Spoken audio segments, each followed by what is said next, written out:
Well, folks, last Thursday we got to take a trip up to Merrickville as an end of summer break trip. This meant I was able to go to one of my favorite train stores, Larkspur Line, and I have to say they had a ton of really cool stuff on this visit, and I'll show you guys all the interesting things I saw. And I'll begin our tour in my favorite section of any model train store, the used section. Over here they had a lot of stuff I believe I've seen before, mostly shells and rolling stock.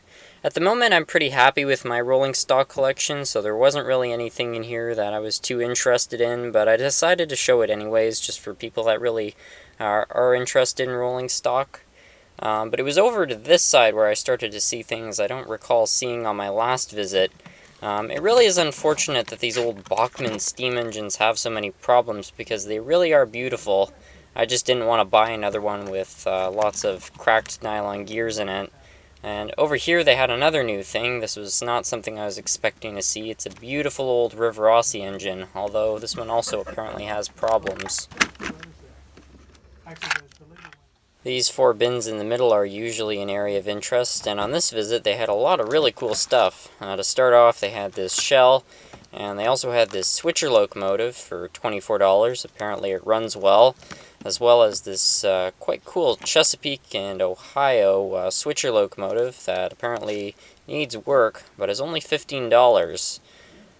They also had this Canadian National shell. That looks pretty cool. I believe it's a Tyco. And then they had this other engine, which apparently runs okay for only $5. And over here, I found something that I thought was really beautiful. It's a Burlington switcher locomotive. This one also needs work and is $15. Over here, they had a random Southern tender, a GP7 or 9 shell, I'm not sure which, a dummy engine of some kind, as well as a Union Pacific shell for some sort of F unit. They also had this, but I don't know anything about it. And as always, it's fun to take a walk around the store and see all the model kits. I'll be honest with you guys, I don't have a lot of room for any new buildings on my layout these days, but I still have a lot of nostalgia just looking at all these kits, and it's really nice to see the shelves full of these kits all these years later. And if unassembled kits are not your jam, they've got tons of used buildings right here. They've got an old oil refinery, a roundhouse, and a few other buildings, as well as a whole bunch of rolling stock over on this side. Every time I come to this store, I swear this section's grown in size. It seems they've started a second rolling stock section for all sorts of used things, so if ever you're interested in getting some used rolling stock, you know where to go.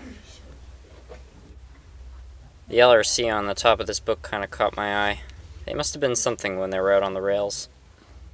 Over here they've got a ton more used buildings, although a lot of these buildings appear to be European, which is kind of interesting. It's kind of special, I think, for people that have model railroads which take place in different places to be able to come into these shops and still be able to find a few things. And here's the wondrous Rapido section. I don't think there's anything new here, but I still like looking through all of it. I'm also shocked to see how much these Bachmann models have gone up in price. When I was a kid, I don't remember them being near that price. And being a kid, that meant being around in 2008, but I swear they've gone up since then. Here's their display case. This is actually where I bought that Canadian National locomotive I've made a couple of videos about from. As you can see, they've got tons of different things, even a few buildings, which is interesting, and a whole bunch of mostly Mahano steam engines. There's an old Tyco manual one up there, but the majority of the stuff here is Mahano.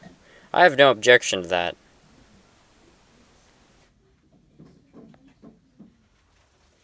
And that concludes the short tour. Alright, I'm now back home, and of course I did pick up some stuff, so I'm going to show you guys exactly what it is. Here's my trusty new dollar store knife. The last one broke. Anyway, I'll start, as always, with the cheapest stuff and work my way to the most expensive item. So the first thing was the Chesapeake and Ohio switcher locomotive. This thing was just really cool, and I felt like, you know, $15, pretty decent price. So I decided to pick this one up. Now anyways, we're going to get it out of the packaging here. and see exactly what we've got.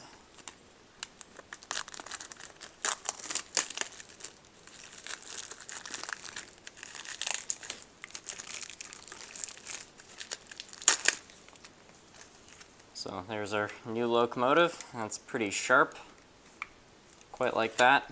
So let's put that one right there. The second one based on this one is probably predictable. It's the Burlington. This one was just, again, just same price as that one, and I thought it was a pretty good price, so I decided to get this one as well. And these old RSO, I believe it's an RSO, engines, they're usually pretty easy to work on, so I just figured, hey, why not? And if you fix them up well, these can actually be great runners, so that's pretty cool. So anyways, I've got 2 of those. Now the last one, some of you guys may have guessed it, others not so much, but I really am quite happy that I bought it, and it is the Aussie steam locomotive. So it said the mechanism didn't work. Now I didn't know what the mechanism was, because if this thing had a problem, let's say with the quartering, I wouldn't be so interested in buying it, because when you have problems with quartering, to me, in my experience, it's a 50-50 chance whether or not you'll fix it.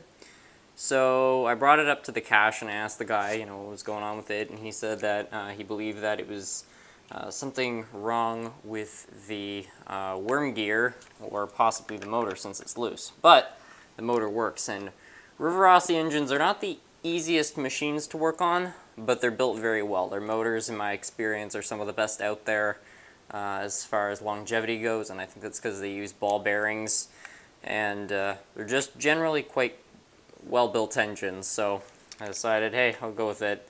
So anyways, I asked the guy if he'd be willing to take any money off of the engine. It was selling for $24, and he said sure. So I wound up getting the engine for 20 bucks, which I felt was a really good deal, and it's a beautiful engine for 20 bucks, regardless if I can get it or cannot get it working, so that'll be a wonderful restoration.